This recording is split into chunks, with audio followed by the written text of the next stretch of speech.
Don't tell them. English. Come on. Sudan, Romania, Equatorial Guinea, Saint Vincent and Grenadines, Morocco. ഈ കുഞ്ഞു പ്രായത്തിൽ തന്നെ ഇവനൊരു സംഭവമാണ്.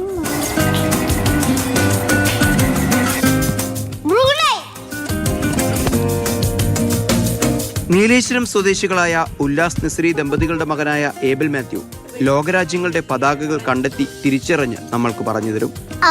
അങ്ങനെയല്ല, ഇങ്ങനെ തിരിച്ച് പിടിക്കും. Afghanistan, Mauritius, Israel, Antigua and Barbuda, Andorra, India, France, Italy, Moldova, Indonesia, Burundi, Lithuania. വിശേഷങ്ങളെല്ലാം പങ്കുവെച്ച് ഒരു ചിത്രശലഭത്തെ പോലെ പാറി നടക്കാനും ഈ കുട്ടിക്കുറുമ്പന് വലിയ ഉത്സാഹമാണ്. എനിക്ക് എല്ലാം കൺട്രീസ് അറിയാം, ഫ്ലാഗ്സ് ഏതാ പറഞ്ഞാല് എനിക്കെല്ലാം കേൾക്കും.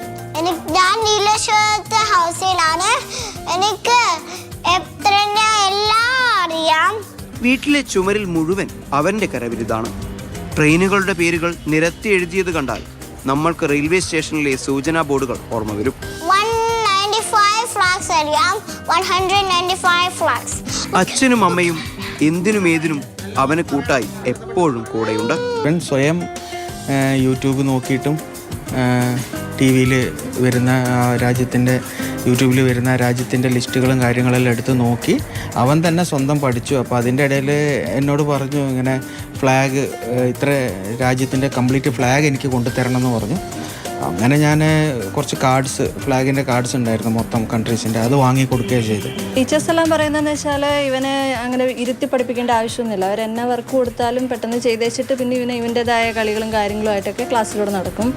അങ്ങനെ സ്കൂളിലത്തെ ആണെങ്കിലും വീട്ടിലാണെങ്കിലും നമുക്ക് ഇരുത്തി പഠിപ്പിക്കേണ്ട ആവശ്യമൊന്നുമില്ല. എല്ലാം തന്നെ ചെയ്തോളൂ, ഒന്ന് കൂടെ ഇരുന്ന് കൊടുത്താൽ മതി.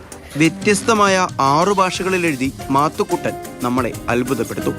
English, Malayalam, Hindi, Tamil, Russian, Bengali.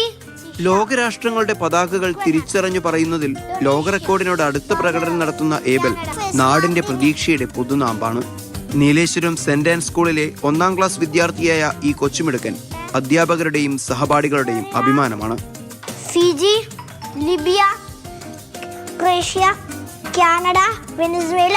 ഈ 6 വയസ്സുകാരൻ കുരുന്ന് കാസർഗോഡിന്റെ മണ്ണിൽ നിന്നും ലോകം കീഴടക്കുന്ന കാലം വിദൂരമല്ല. ഇനി അവന്റെ സ്വപ്നങ്ങൾക്കും പ്രയത്നങ്ങൾക്കുമൊപ്പം നമ്മളുമുണ്ട്.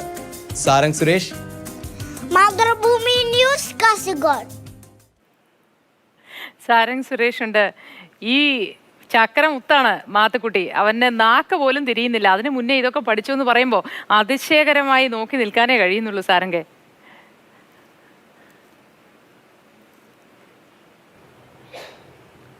നമ്മൾ ഏബലിൻ്റെ വീട്ടിൽ പോകുന്ന സമയത്ത് ആദ്യം നമ്മൾ കാണുന്ന കാഴ്ച എന്ന് പറഞ്ഞു കഴിഞ്ഞാൽ അവിടുത്തെ ചുമരിൽ കുറേ കാര്യങ്ങൾ എഴുതി വെച്ചിട്ടുണ്ട്. പെട്ടെന്ന് ആ കാഴ്ച നമ്മുടെ കുട്ടിക്കാലത്തേക്ക് എത്തിക്കും. നമ്മുടെയൊക്കെ വീട്ടിൽ നമ്മൾ കുറേ ഇതുപോലെ കുത്തിക്കോറി വരച്ചിട്ടുണ്ട്. അപ്പോഴൊക്കെ നമ്മുടെ വീട്ടുകാരെ നമുക്ക് വലിയ വഴക്ക് കിട്ടിയിട്ടുണ്ട്.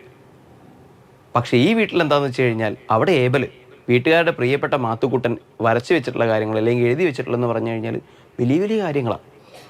6 ഭാഷകളിൽ ആദ്യം അക്ഷരമാലകൾ, വിദേശ ഭാഷയായ റഷ്യനും മലയാളവും തമിഴും ഹിന്ദിയും മറാഠിയും ബംഗാളിയുമൊക്കെ ആ കുഞ്ഞു വീടിൻ്റെ ചുമരുകളിൽ നമുക്ക് കാണാൻ കഴിയും. അവനെ അവൻ്റെ വീട്ടുകാരെ പ്രോത്സാഹിപ്പിച്ചുകൊണ്ടേയാണ് ഇരിക്കുന്നത്. ആരും അവനെ എതിർക്കുന്നോ കാര്യങ്ങളോ ഒന്നുമില്ല. ആദ്യം അക്ഷരമാലകളിൽ എഴുതി തുടങ്ങി. പിന്നീട് അത് അവൻ കാണുന്ന കാഴ്ചകളൊക്കെ തന്നെ ആ ചുമരിൽ വരാൻ തുടങ്ങി. പൂക്കളെ വരച്ച് ചേർക്കാൻ തുടങ്ങി, കുഞ്ഞു പൂമ്പാറ്റകളെ വരയ്ക്കാൻ തുടങ്ങി. ഏറ്റവും ഒടുവിൽ അവൻ എഴുതിക്കൊണ്ടിരിക്കുന്ന കാര്യം എന്ന് പറഞ്ഞു കഴിഞ്ഞാൽ നമ്മുടെ രാജ്യത്തെ പ്രധാനപ്പെട്ട ട്രെയിനുകളുടെ പേരും നമ്പറുമാണ്. നമ്മുടെ വാർത്തകളൊക്കെ തന്നെ കണ്ട് നിരന്തരമായി റദ്ദാക്കപ്പെടുന്ന ട്രെയിനുകൾ അല്ലെങ്കിൽ പുതുതായിട്ട് അനുവദിക്കപ്പെടുന്ന ട്രെയിനുകൾ, ആ പേരുകളൊക്കെ തന്നെ ഓർത്തെടുത്ത് അവനത് കൃത്യമായിട്ട് എഴുതി വയ്ക്കുന്നുണ്ട്. അത് വല്ലാത്തൊരു കാഴ്ചയാണ്. ഞങ്ങൾ ആദ്യം ഞെട്ടിപ്പോയി. നമ്മളൊരു വീട്ടിലേക്ക് കയറി ചെല്ലുന്ന സമയത്ത് ഒരു റെയിൽവേ സ്റ്റേഷനിൽ നമ്മൾ കാണുന്ന ഒരു സൂചനാ ബോർഡിന് സമാനമായ രീതിയിൽ പ്രധാനപ്പെട്ട ട്രെയിനുകളെ കുറിച്ച് എഴുതി വെച്ചിരിക്കുന്നു, സമയം എഴുതി വെച്ചിരിക്കുന്നു. അത് കഴിഞ്ഞ് മുഴുവൻ അത്ഭുതമാണ്. കാരണം ലോകത്തിലെ പ്രധാനപ്പെട്ട ഒരു 4-5 രാജ്യത്തിൻ്റെ പേര് ചോദിച്ചാൽ തന്നെ നമ്മൾ പോലും നമ്മളൊന്ന് പരതിപ്പോവും. ആ ഒരു സമയത്ത് ഈ കൊച്ചുമിടുക്കൻ ലോകരാജ്യങ്ങളുടെ മുഴുവൻ, അതിൽ വലിയ വിഭാഗം രാജ്യങ്ങളുടെ പേര് നമ്മൾ നിരന്തരമായി ഉപയോഗിക്കാത്ത പേരുകളാണ്. അങ്ങനെ ഒരു രാജ്യമുണ്ടോ എന്നുള്ള സംശയം പോലും പലപ്പോഴും ഞങ്ങൾക്കുണ്ടായി. അത്തരത്തിലുള്ള മുഴുവൻ രാജ്യങ്ങളുടെ പേരും ആ ഒരു പതാകകൾ, ഏത് പതാക ഒരൊറ്റ നോട്ടത്തിൽ കണ്ടു കഴിഞ്ഞാൽ ആ കൊച്ചുമിടുക്കൻ പെട്ടെന്നത് ഇന്ന രാജ്യത്തിൻ്റെ പതാകയാണ്, മാത്രമല്ല ആ രാജ്യം ഈ ഭൂഖണ്ഡത്തിൽ ഉൾപ്പെടുന്നതാണ് എന്നും കൃത്യമായ വിവരം നൽകുന്നുണ്ട്.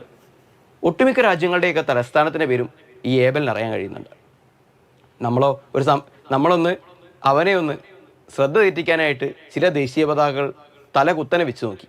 അപ്പോൾ നമ്മുടെ അടുത്ത് വന്ന് പറയുന്നത്, അങ്കിളെ ഈ പതാക ഇങ്ങനെയല്ല വെക്കേണ്ടത്, ഈ പതാക ഇങ്ങനെ തിരിച്ച് വെച്ചാലേ കൃത്യമാവുള്ളൂ എന്ന് പറഞ്ഞ് പതാക തിരിച്ചു വെച്ച് കാണിക്കുന്നുണ്ട്. അതുപോലെ ചില പതാകകളുടെ സാമ്യതകളെ കുറിച്ച് സംസാരിച്ചപ്പോൾ ഇന്ത്യയുടെ പതാകയുടെ സമാനതകളുള്ള നൈജർ പോലുള്ള രാജ്യങ്ങളുടെ പതാകകളൊക്കെ അവൻ എടുത്തെടുത്ത് പറഞ്ഞു തന്നു. ശരി സാറേ, ഞാനിപ്പോ ആലോചിച്ച് പോകുന്ന വേറൊന്നുമല്ല, ഇനി തലതിരിച്ചല്ല, എങ്ങനെ പിടിച്ചാലും മനസ്സിലാവാത്ത മനുഷ്യരുള്ളവരുടെ ഇടയ്ക്ക് ഈ അത്ഭുത ബാലൻ ശരിക്കും അത്ഭുതം തന്നെയാണ്. ഇവരൊക്കെ മികച്ച രീതിയിൽ തന്നെ നല്ല മനുഷ്യരായി കൂടെ വളരട്ടെ.